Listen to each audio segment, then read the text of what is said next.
Assalamualaikum warahmatullahi wabarakatuh. Teman-teman semua, selamat bertemu kembali dengan Cece Petani Kantoran.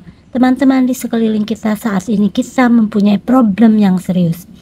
Limbah rumah tangga, yaitu limbah dapur kita itu sebetulnya kalau kita timbang setiap hari itu menggunung ya.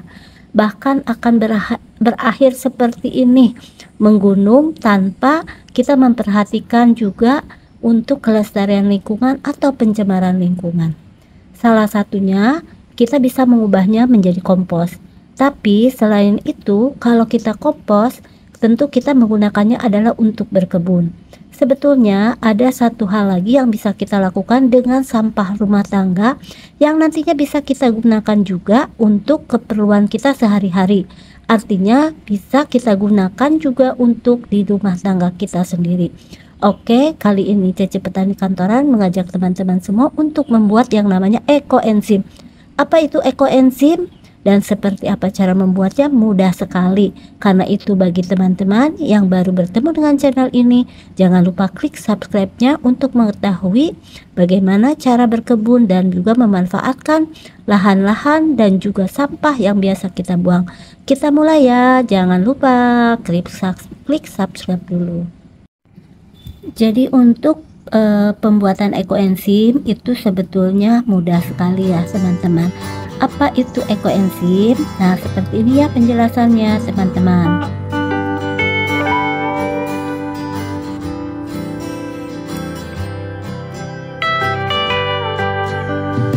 Bahan yang kita butuhkan sebetulnya sederhana sekali dan sebetulnya tanpa modal ya kalau bisa dihitung, karena kita bisa memanfaatkan bahan yang ada. Yaitu yang pertama adalah sampah dari buah-buahan, baik kulit buah ataupun ya sayuran. Tapi yang perlu diperhatikan adalah yang harus segar ya. Jadi yang kita kumpulkan adalah yang segar, jadi jangan yang busuk ya. Seperti ini saya biasanya kan mengkonsumsi buah semangka, buah pepaya atau jeruk atau lainnya ini.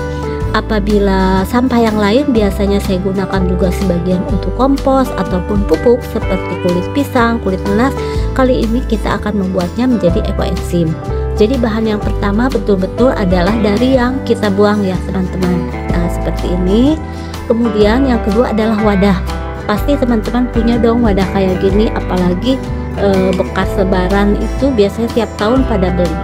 Nah, ini daripada kita buang menjadi sampah juga, yaitu bekas plastiknya yang mencemari lingkungan, bisa kita gunakan, kita kumpulkan. Nah, ini untuk memudahkan saya udah ukur ya. Untuk wadah seperti ini kurang lebih isinya adalah 2 liter. Dan ini ada tandanya adalah 10, 1, dan 3 adalah perbandingan untuk kita membuat ekoenzim. Jadi saya pakai ini dulu nih yang namanya literan ya teman-teman.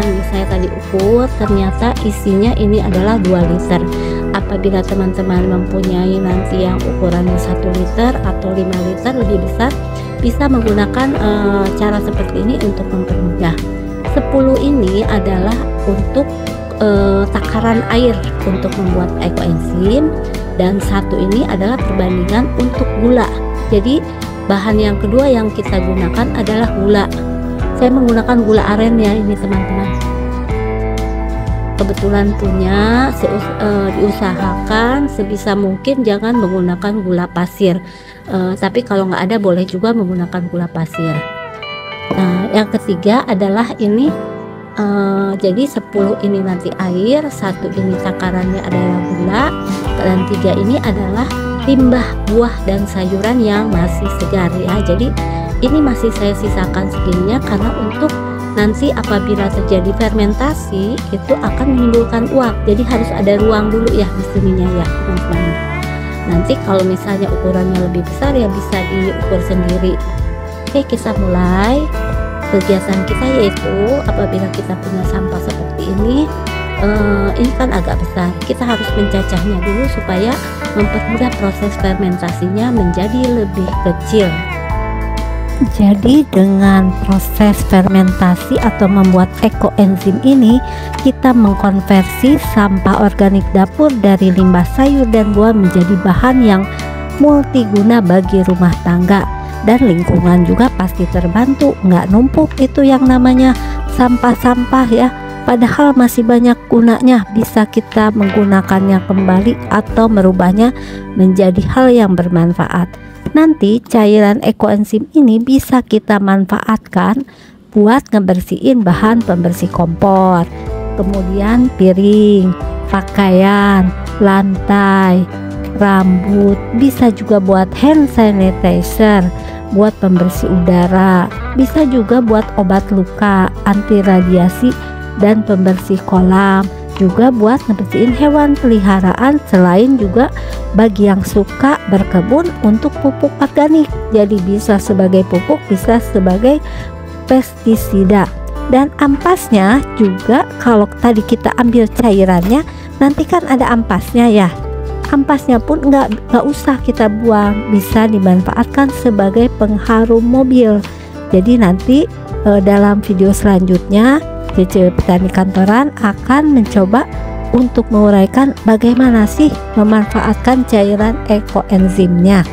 Nah, kita lanjutin dulu ya teman-teman. Jadi kita bisa saving atau menghemat pengeluaran dapur yang biasanya kita keluarkan beli cairan bahan kimia di Indomaret, di Alfamart atau minimarket lainnya. Sekarang mah bisa menggunakan cairan ekoenzim, lebih alami. Bayangin aja, bisa menghemat pengeluaran. Udah beres ngiris-ngirisnya, kemudian tahap pertama kita isikan air yang 10 bagian. Jadi sesuai yang tadi kita udah garisin ya, daripada ngeliterin. Nah, ini 10 bagian air. Nah, kalau udah tambahin gula arennya. Kalau ini saya pakai gula aren, boleh gula merah juga ya teman-teman ya. Kalau kepepet baru gula pasir. Nih gula arennya 1 bagian.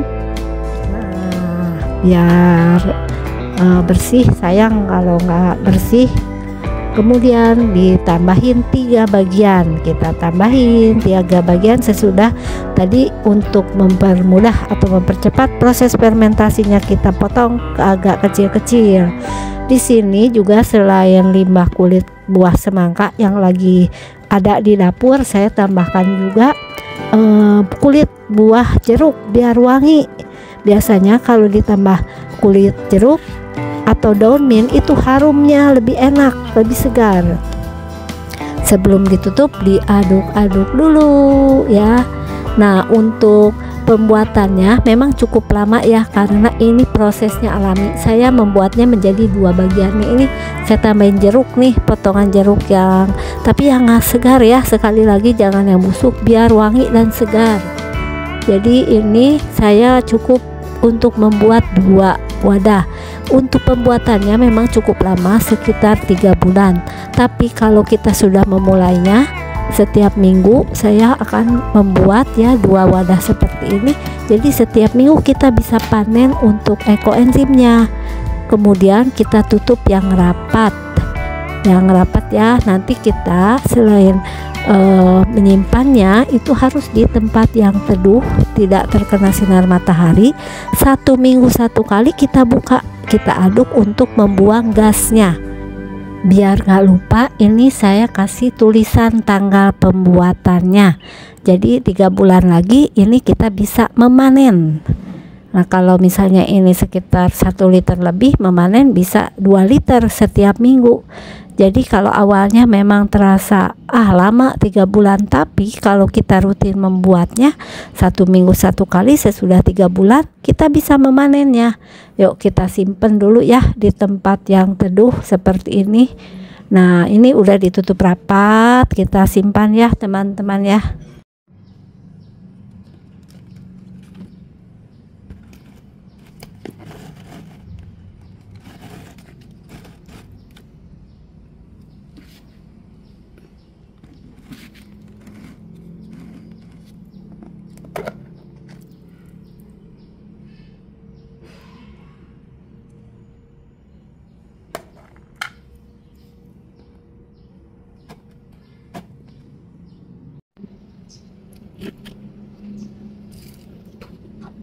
Nah, ini ya teman-teman, setelah 1 minggu kita buka, penampilannya seperti ini. Dan waktu dibuka ini aromanya ini harum banget ya, karena kemarin aku menambahkan sedikit jeruk. Kita aduk ya. Nah teman-teman, ini aku aduk ya. Ini wanginya enak banget, segar, wangi segar lah. Jadi kita buka 1 minggu sekali untuk mengeluarkan gas yang terjadi karena proses fermentasinya. Hari ini juga aku udah siapin wadah baru untuk membuat periode berikutnya ekoenzim dari limbah rumah tangga yang aku kumpulkan.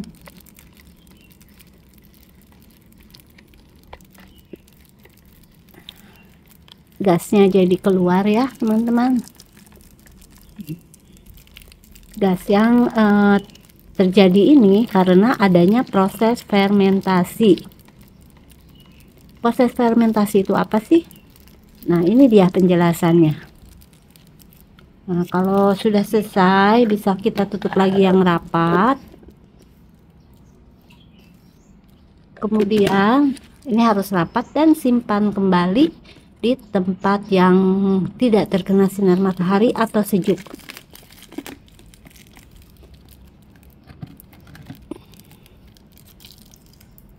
Nanti minggu depan aku akan buka lagi. Sekian dulu ya teman-teman. Semoga untuk video kali ini dalam pembuatan ekoenzim bisa bermanfaat, dan mudah-mudahan yang menonton juga akan terinspirasi dan mau menggunakan juga untuk limbah dapurnya.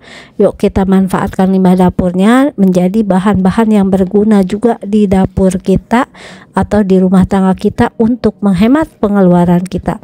Terima kasih yang sudah menonton, dan nantikan video lanjutannya untuk ekoenzim ini, bagaimana cara memanfaatkan hasil pemanenannya. Oke, terima kasih sekali lagi. Assalamualaikum warahmatullahi wabarakatuh.